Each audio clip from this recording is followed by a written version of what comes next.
Welcome back. As you probably know, there was a preview on Saturday, and we did stream the whole thing, but going back through it, some of it was not entirely clear. I was going to chop it up and put it up as individual videos for those of you who don't want to sit through an entire live stream, but it's not going to work out with what we ended up doing on the day. So, instead, we're going to do a couple of highlights here and there, starting with this. This is Storm Volkers with Orks and Ratlings for Kill Team. Obviously, we're going to take a look at the Orks first, and it's a bunch of Tankbustas, which on paper seems odd because Kill Team is all about infantry and less about tanks. But, to be fair, these look quality, so I'm not too bothered. Now, technically, these are called Wrecka Crews, not necessarily Tankbustas specifically, but you get the vibe, you get the idea. We're talking heavier armour, lots of hammer/rocket-based weaponry, all the stuff that you'd need to crack open something fairly solid. The big man here looks quality. The rocket pistol looks fantastic. The fact that there's such a thing as a rocket pistol makes me happy. The hammer and drill combo is 10 out of 10, and just overall, I think this is a really solid orc model. Still looks quite brutish, looks very strong, but there's also a bit of that heavy armour going on. It's good, it's really good. We then have the Breaker Boy Crusher and Breaker Boy Demolisher, and again, these look great. The Crusher is fantastic. The massive meat tenderizer hammer hands, whatever you want to call those, they look absolutely brutal in the best possible way. I love the gigantic jaw on the helmet, that looks awesome, and along with that sort of single slit visor thing he's got going on, super good model. Again, looks super heavy, like just really, really chunky, really girthy, loads of nice armor going on. They look like well kitted out, and they do look quite like uniformed in a way that I think a lot of orcs traditionally don't, but it still looks very rough around the edges. It kind of feels like they've got a better standard of gear than your average boy, but that gear is still just armor plates hammered into roughly the right shape and then attached via either straps or just, nailing them on. The Demolisher looks great as well. I have to admit, I prefer the helmet on the Crusher, but the Demolisher still looks good. And he's got a hammer that has a rocket where the head would be. You can't argue with that level of dedication to blowing stuff up, and when I say stuff, I am including the Ork in that statement, because there's no way he's hitting that and just being fine, That being said, he has got even more protection than the Crusher has. He's got a little bit more metal going on, so maybe he would walk away from it. I would argue that of the two of them, the Demolisher is the one that needs the full face covered, though. I feel like he's the one who could really do with the full face being covered. It's all very well the Crusher having his eyes protected, but he hasn't got a rocket on a stick to hit things with in close combat, so is it really the most urgent for him? I will say as well, you've probably noticed that the posture on these, very upright, not quite as sort of gorilla-esque. They're not sticking their asses out as far as your normal orc boys. They all seem pretty beefy as well. They seem pretty damn big. Then we've got the Tankbuster Gunner and the Breaker Boy Fighter. The Fighter seems to be wearing knuckle dusters, or has a knuckle duster across his face, where a visor would be. Although it's only got three. I'm not really sure what's going on there, except it looks improvised and therefore cool. The Gunner looks solid. The Gunner looks absolutely quality.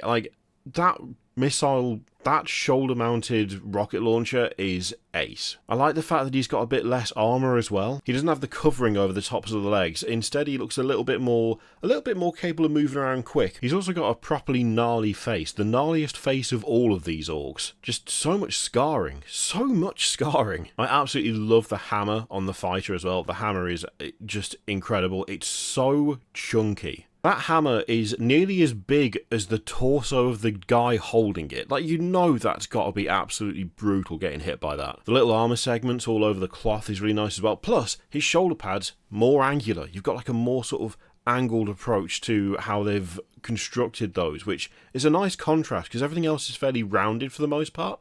Makes it really stand out. I do love that helmet and the bracers. In fact, the bracers and the shoulder pads having those spikes on, I like that. That's a nice little touch.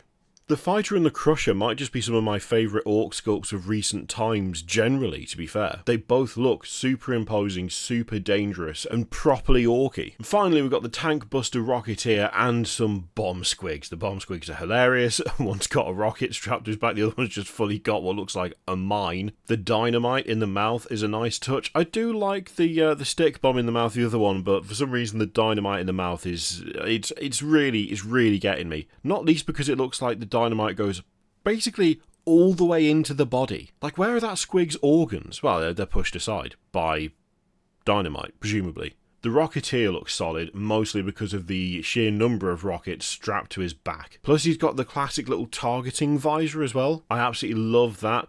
I just like the way all Ork weapons look like they're one step away from either falling apart or spontaneously combusting. It's so much fun. An absolutely solid little group of Orks there. I say little, they're not. They're pretty damn big, but they are solid. And no matter what happens, I want that Crusher.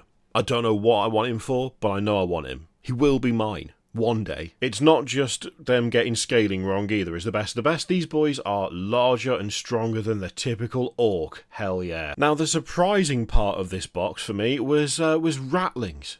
Ratlings. Just a whole squad of Ratlings. This box, which is Brutal and Cunning, by the way.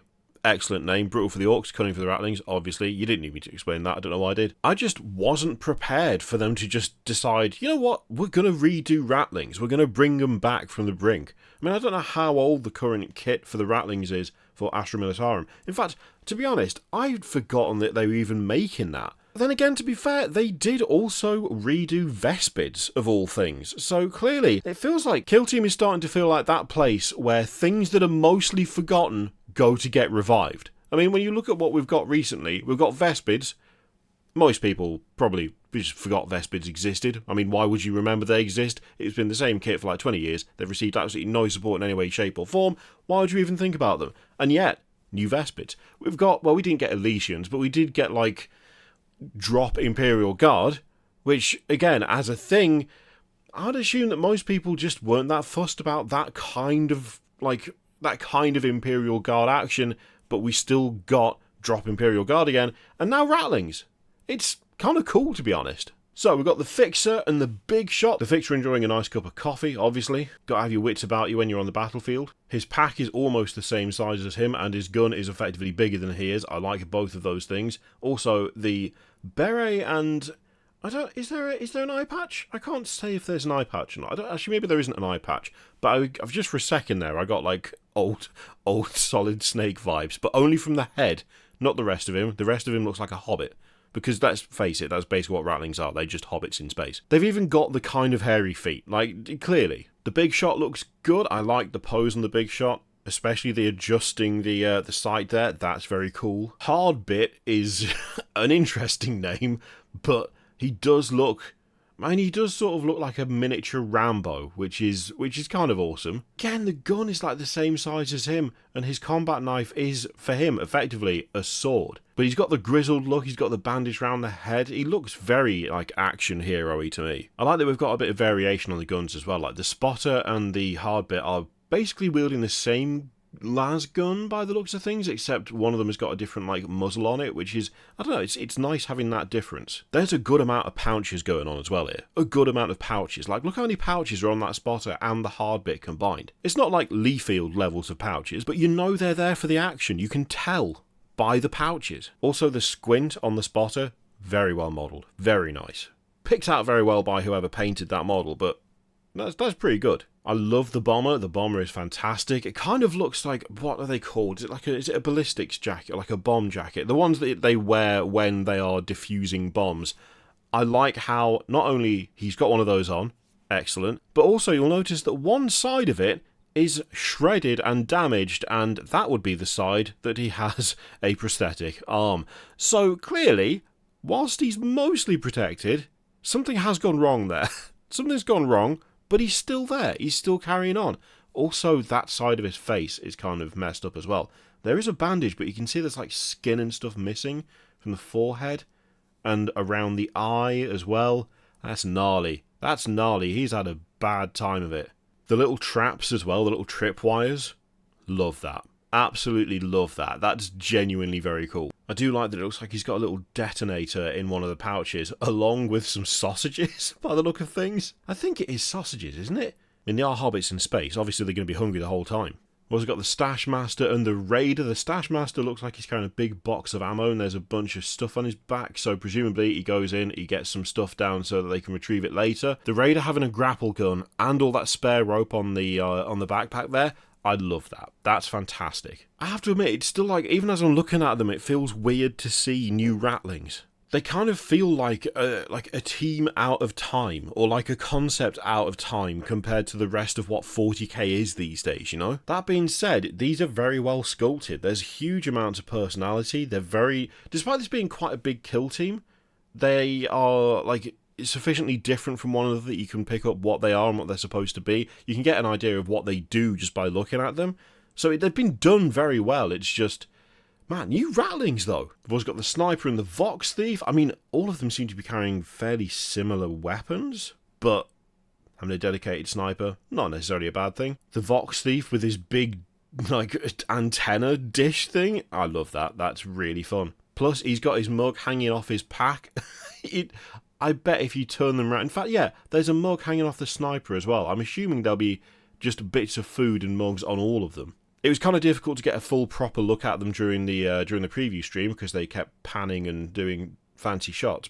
And finally, we've got the sneak and the battle mutt. The sneak has got a helmet straight out of Splinter Cell, so that's fun. And I predict that the battle mutt will be people's favourite model from this year, to be honest. Now, this is an expansion. It's not a, like, new starter box, so you've got a bit of extra terrain in there, but you don't have a full set, I don't think. And as they've said here, the terrain that's available in this box plugs into the rest of the Killzone Volkus ruins, so you're not ending up with, like, a full box of scenery for every single kind of double team release, if that makes sense. So there you go, Kill Team Brutal and Cunning with new Orks, look fantastic, and new Ratlings, which also look fantastic, but I personally just never expected to really see them again. But hey, I'm all on board for Games Workshop just updating this stuff where previously you might have forgotten it existed or thought it would never be looked at again. I quite like that Kill Team is becoming the home for that stuff. It's not quite as weird as some of the stuff we see for Necromunda, but it's like seeing little bits of kind of Games Workshop's previous incarnations of 40k just brought back to life here and there. It's cool. Let me know what you think of that in the comments down below. We'll continue to cover the stuff that's been shown in the preview throughout the week, kind of try and do an additional video each day to cover that stuff, so that those of you who don't want to sit through the whole stream and stuff don't have to. Tomorrow we'll probably take a look at the battle forces, which should be interesting. I hope you like Imperium. I hope you really like Imperium, because like 3 out of the 5 ones for 40k, Imperium, obviously. What else would you expect? Anyway, let me know what you think of that lot in the comments down below. Feel free to click all the things, especially the subscribe button. That'd be nice. That helps the channel a lot. Thank you very much for watching, and I see you for the next one.